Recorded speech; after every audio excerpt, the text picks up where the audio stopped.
Hi, I am Paige. For years, people told me I was too much, too intense, too guarded, too mature for someone my age. What nobody said out loud was the real question underneath it. What happened to you? Because the truth is, people who've been through a lot don't always look like it.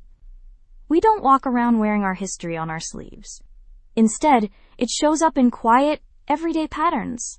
The way we react, the way we rest, the way we love. So I started digging into the psychology behind it. And what I found finally gave words to things I'd felt my whole life but never understood. Here are 10 signs that quietly reveal it. The first sign is being fiercely protective of the vulnerable. When you've lived through moments where no one stepped in for you, psychologists say you can develop what's sometimes called vicarious repair, protecting others the way you wish you'd been protected. It's not just kindness, it's your younger self, finally being defended. The second is finding joy in the tiniest things. Psychologist Barbara Fredrickson's broaden and build theory shows that positive emotion isn't just a mood.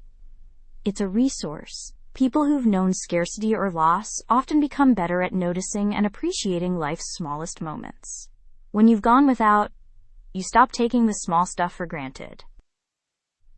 The third is stubborn independence. This often traces back to what's called counter-dependency, needing no one so no one can let you down. If relying on someone once hurt you, your nervous system quietly rewrites the rule. Depend on no one, and no one can fail you again. The fourth is avoiding questions about family. This is a form of avoidance coping, steering away from topics that reopen old wounds. In family systems theory, it's sometimes tied to protective secrecy, where staying quiet feels safer than risking judgment, pity, or having to relive the story. The fifth is handling bad news too well. What looks like calm is often what's known as crisis competence. When chaos was once your normal, your calm threshold stretches wider than most.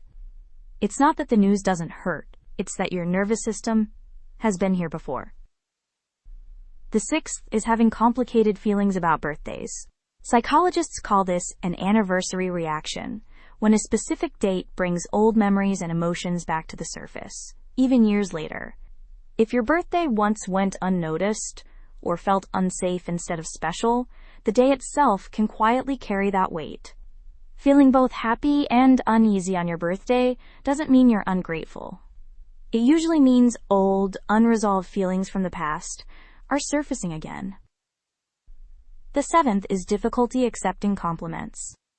If you grew up being criticized, overlooked, or never quite good enough, you likely absorbed the belief that you don't deserve praise.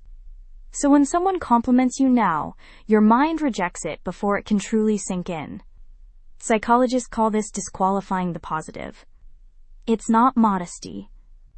It's an old belief about your own worth, still trying to protect you from disappointment. The eighth is excessive apologizing. This often connects to the fawn response, a survival strategy where keeping other people happy became the safest way to avoid conflict. Saying sorry becomes a reflex, managing everyone else's emotions before your own even have a chance to surface. The ninth is living in all-in or all-out relationships. Psychologists sometimes describe this as splitting or black and white thinking, seeing people and situations in extremes. When you've lived through instability, gray areas can feel unpredictable, even unsafe. So certainty becomes the only place that feels secure. The 10th is being a master at reading the room. If you've been through a lot, you may notice tiny changes in someone's voice, facial expression, or body language before anyone else does. Psychologists call this hypervigilance, a nervous system that learned to constantly scan for danger in unpredictable environments. What others see as being overly sensitive is often a survival skill that once helped keep you safe. None of these are character flaws. They're adaptations, proof that your mind and body did whatever they needed to do to get you through. The problem is, the world rarely tells you that. Instead, It calls you difficult, dramatic, too sensitive, or too closed off. Labels that punish the very things that once kept you safe. But here's what I want you to know. Surviving doesn't mean you're broken. It means you're resourceful. And healing isn't about erasing these patterns overnight.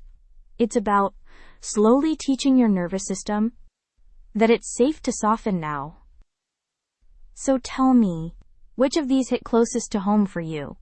Leave a comment and let me know which sign you recognized in yourself. I'd truly love to hear your story.